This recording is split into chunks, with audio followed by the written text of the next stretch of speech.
All in due time, a Dvar Torah for Parashat Behaalotchah. Being obsessed has advantages and disadvantages. A notable advantage, I don't have to spend a lot of time thinking about a topic to write about.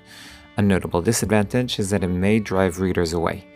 If you're still with me after this introduction, join me as I return to the topic of my obsession from the beginning of Sefer Bamidbar, the role of the Leviim.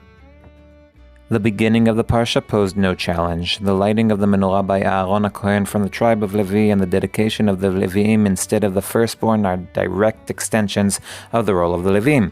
It is also not difficult to connect the role of the Leviim to the order of the journey in the desert, namely dismantling and assembling the Mishkan and blowing the trumpets. Although the following chapters that discuss the mitonenim and the elders are a bit more challenging, they aren't anything that can't be endured. It can be argued that this is another step in clarification of the roles of the leadership, which is now in Moshe's hands, and he's a Levi.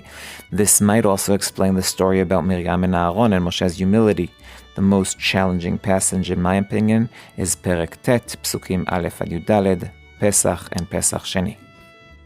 Here's a brief background. The Parsha begins with a location and a date. Hashem speaks to Moshe in the Sinai desert in the second year after leaving Egypt. The first month, the month of Nissan, a year after the Israelis leave Egypt. Bnei Israel are commanded to offer a Korban Pesach according to predetermined rules, and most of them carry out the commandment. The problem is that a group of impure people can't offer the Korban Pesach, even though they really want to. They turn to Moshe and Aaron, who after a quick consultation with Hashem determine that they can complete the sacrifice a month later, on the 14th of the second month, and all is well. Did I say all's well? Sorry, I meant nothing's well. Starting with the Parashah itself. Our book, Sefer Bamidbar, begins with a verse very similar to the verse that opens Pesach Sheni's story.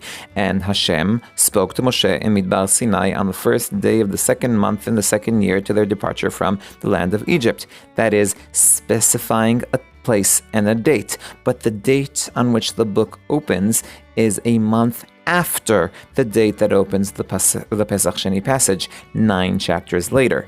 Furthermore, our verses are proof that en mokdam ומאוחר בתורה, meaning that this is not its place. The question is, what is it doing here? I want to elucidate a small point to emphasize how potent this question is. If a date has not been specified, the chronological structure according to which most of the Torah is written could have allowed an exception to the need to link subject to subject, because it could say that it happened chronologically. The commentators do not accept this claim, but it could have had legitimacy. When a book with a chronological structure deviates so conspicuously, it screams, I was put here on purpose to emphasize that this is where I belong and nowhere else. The commentators offer many answers to the question of location, but they don't address the Leviim question, so I will offer an explanation of my own. The previous topic in the Parsha was the inauguration of the Leviim and the ceremony of transferring responsibility from the firstborns to them, an act that could have had far-reaching consequences for the Passover sacrifice. Why? I'm glad you asked. The main source for the laws of Pesach is chapter 12 in Sefer Shmot. During the 51-verse-long chapter, the Torah mentions that the reason for the Korban is that Hashem passed over the houses of the children of Israel when he smote every firstborn in the land of Egypt. That when your sons ask, what is this work for you, you will tell them that Hashem saved our houses, and the story of the plague of the firstborn itself. If this is not enough to link the firstborn with Pesach, we can also add the previous and following chapters that sandwich the laws of the Passover and, surprisingly enough, also discuss the firstborn. This leads to 2 interesting conclusions. First, Pesach is the holiday of the firstborns. And second, with the transfer of the role of the firstborn to the Levites, it isn't an unreasonable possibility to forego Pesach completely. This is why it's important to emphasize here and now, and the children of Israel kept the Passover at its designated time according to all its laws. Nothing has changed, and the Israelites understand the message. But some people are impure and can't offer the Passover offering. Why should we be deprived of offering Hashem's offering on time, they ask. Honestly, I have a pretty good answer to this question. You cannot offer the offering because by the time you are purified, it will no longer be relevant, and there is a rule written specifically about offerings, avar zmano batel korbano. If the rules of the Passover sacrifice demand that it be sacrificed in purity and on a certain date, then it makes sense that you'll have to wait for next year, just as it's impossible to observe Yom Kippur on a different date if it is missed. For some reason, this is not the answer that Hashem gives Moshe.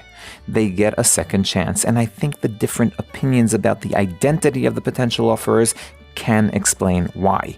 In Masechet Sukkah, there are two opinions regarding the identity of the impure. The first, Mishael and Elzaphan, the sons of Uziel, Aharon's uncle, who took Nadav and Avihu out of the Mishkan after their deaths, namely, the representatives of the tribe of Levi. And the second, the bearers of the coffin of Yosef, who came out of Egypt with the Israelites, that is, the representatives of the firstborn, since the Bechorah was taken from Reuven and given to Yosef.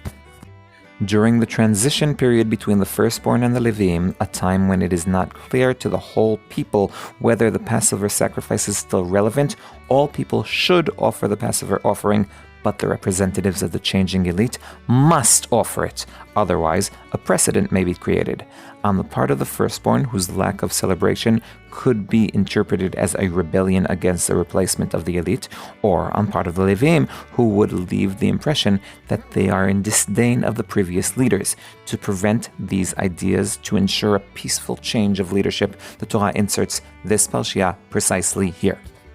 I am not trying to take anyone's place, but if you did enjoy this video, please share it with a friend or subscribe to my channel, because I am Dovi Holtz, one who loves Tanakh.